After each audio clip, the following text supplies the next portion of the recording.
Hey y'all, I've been kind of in a little bit of a cave mode the last couple months. So I haven't been on here too much, but I'm back slowly peeking out.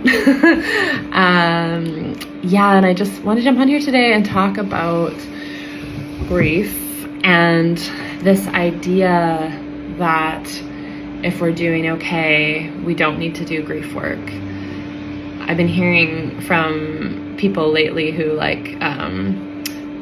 they're like, oh yeah, I was going through something, but now I'm doing good, so I think I don't need to, dive in or open it up. And fair enough. It's if we've gone through a really hard time and then we've kind of gotten to a place where we're more stable, we might just want to enjoy that, right? That's totally fair enough. But what I will say is that most types of grief we can kind of pretty easily brush under the rug.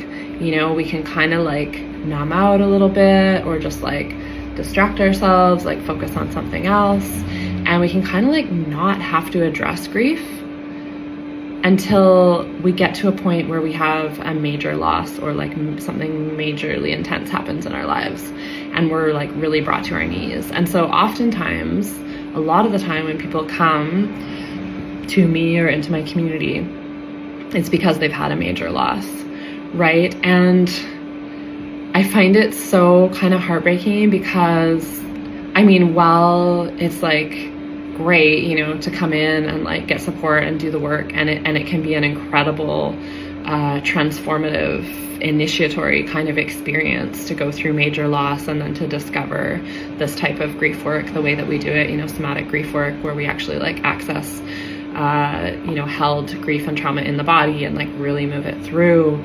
And it really does transform into medicine, right? And it really deepens our soul journey. So it's really great when people come in to our community in that way. But I kind of always wish that I could have got to them sooner a lot of the time, because if we have a foundation of doing this kind of work before we get brought to our knees by a major loss, honestly, I'm not going to say it makes it easy. Of course it doesn't make it easy, but it's so, so helpful. So if we can come to grief work, with curiosity about working on, things like our grief from unprocessed stuff from our family of origin, right? Our ancestral grief, our grief for the world, for the loss of nature, for what's happening in society.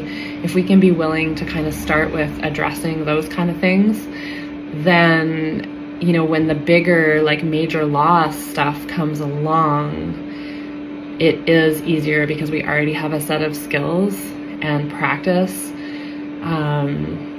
So I think it's really helpful. We still need support, of course, but we know what to do and who to reach out to. And so I think especially in these times that we're living in, where, there's so much rapid change happening in the world, and it's we kind of don't really know what we're going to be dealing with next as a society, and as individuals. And we do know that all of us are going to have to deal with loss at some point in our lives. I think that these kind of skills, the somatic skills to start to actually transform your grief into medicine, are super invaluable. And yeah, so come and check out what we're doing, even if you're I don't really know if I have any grief, or oh, maybe I am curious, but I'm not really sure, come check it out. It's for everybody. And I really love to work with people who want to find their soul gift, who want to transform their pain into medicine for the world, right? Because the world is so in need of that right now. It's so in need, and we all, you especially, but all of us have something really specific to bring to the world at this time. And it's really only through working with our wounding and our traumas and our griefs that we actually pinpoint and can pull out and, bring forward those unique gifts that we're all blessed and burdened with. So yeah, comment below if any of this resonates for you. I'd love to hear from my community. So I'd love to hear from you, and have a beautiful rest of your day. Bless.